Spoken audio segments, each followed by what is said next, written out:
Selamat pagi para saudaraku seiman dalam Kristus. Marilah kita siapkan hati dan pikiran kita untuk mendengarkan firman Tuhan. Tuhan beserta kita sekarang dan selama-lamanya. Inilah Injil Yesus Kristus menurut Lukas bab 4 ayat 38 sampai 44. Dimuliakanlah Tuhan. Yesus menyembuhkan ibu mertua Simon Petrus dan orang-orang lain. Kemudian ia meninggalkan rumah ibadat itu dan pergi ke rumah Simon. Adapun ibu mertua Simon demam keras dan mereka meminta kepada Yesus supaya menolong dia. Maka ia berdiri di sisi perempuan itu, lalu menghardik demam itu, dan penyakit itu pun meninggalkan dia. Perempuan itu segera bangun dan melayani mereka. Ketika matahari terbenam, semua orang membawa kepadanya orang-orang sakitnya yang menderita bermacam-macam penyakit. Ia pun meletakkan tangannya atas mereka masing-masing dan menyembuhkan mereka. Dari banyak orang keluar juga setan-setan sambil berteriak, "Engkau adalah Anak Allah." Lalu ia dengan keras melarang mereka dan tidak memperbolehkan mereka berbicara karena mereka tahu bahwa ia adalah Mesias. Lalu Yesus mengajar di kota-kota lain. Ketika hari siang, Yesus berangkat dan pergi ke suatu tempat yang sunyi. Tetapi orang banyak mencari dia, lalu menemukannya dan berusaha menahan dia supaya jangan meninggalkan mereka. Tetapi ia berkata kepada mereka, "Juga di kota-kota lain aku harus memberitakan Injil Kerajaan Allah, sebab untuk itulah aku diutus." Dan ia memberitakan Injil dalam rumah-rumah ibadat di Yudea. Demikianlah Injil Tuhan, terpujilah Kristus. Selamat pagi para saudaraku seiman dalam Kristus. Dalam Injil hari ini kita melihat bagaimana Yesus menyembuhkan ibu mertua Simon yang sedang sakit demam. Setelah disembuhkan, ia segera bangun dan melayani Yesus serta para murid. Tidak berhenti di situ, Yesus juga menyembuhkan banyak orang lain yang datang kepadanya. Namun ketika orang banyak ingin menahannya, Yesus berkata, "Juga di kota-kota lain aku harus memberitakan Injil Kerajaan Allah, sebab untuk itulah aku datang." Saudaraku seiman dalam Kristus, ada hal-hal penting yang kita bisa renungkan hari ini. Yang pertama adalah Yesus peduli pada yang menderita.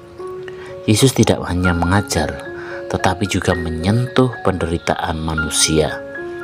Ia harus hadir bukan untuk teori belaka, tetapi membawa pemulihan nyata. Ini mengingatkan kita bahwa iman bukan hanya soal kata-kata, melainkan pengalaman akan kasih Allah yang menyembuhkan hidup kita. Yang kedua adalah disembuhkan untuk melayani. Ibu mertua Simon setelah sembuh langsung melayani. Inilah gambaran iman yang hidup. Ketika kita menerima berkat Tuhan, kita dipanggil untuk membagikannya lewat pelayanan. Kita disembuhkan, diberkati, diampuni, bukan untuk diri sendiri saja, tetapi agar hidup kita berguna bagi orang lain.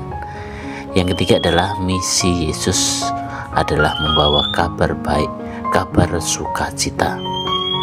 Walaupun banyak orang ingin menahan Yesus, ia menegaskan bahwa tugasnya adalah mewartakan kerajaan Allah ke banyak tempat.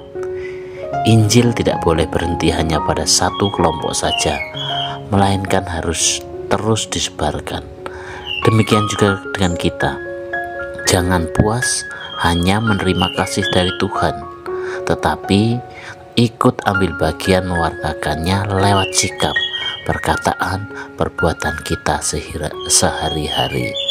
Saudaraku, untuk itu marilah melalui hidup ini kita bertanya dalam hati kita masing-masing, apakah kita sungguh percaya bahwa Yesus peduli pada penderitaan kita? Setelah menerima kabar kebaikan dari Tuhan, apakah kita mau melayani orang lain dengan tulus? Berikutnya adalah, sudahkah kita ikut ambil bagian dalam mewartakan kabar kepada sesama di rumah, di sekolah, di kantor, atau di lingkungan sekitar kita tinggal. Semoga kita semakin sadar bahwa hidup yang diberkati Tuhan adalah hidup yang dipakai untuk melayani dan mewartakan kasih-Nya. Amin. Marilah kita akhiri dengan doa dalam nama Bapa dan Putra dan Roh Kudus. Amin. Bapa yang penuh kasih, puji dan syukur kami haturkan kepadamu atas segala berkat-Mu. Ajarilah kami untuk tidak lupa mau berbagi kasih, melayani kepada orang-orang terutama yang miskin dan menderita. Kini kami serahkan segalanya ke dalam tangan-Mu dengan perantaraan Kristus Tuhan kami. Amin.